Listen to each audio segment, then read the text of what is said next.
पैसे भेजतो. स्कॅन करून मग त्याच्यापासून आपण स्वस्तिक स्कॅन करून आपण त्याच्यावरून नाही का मग लिंक ओपन होते, एखादी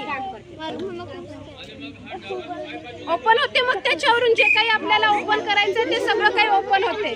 ठीक आहे. आता बघा, हा इकडे लक्ष द्या, हा जो QR कोड आहे त्याला आपण हर्षित स्कॅन करत आहे.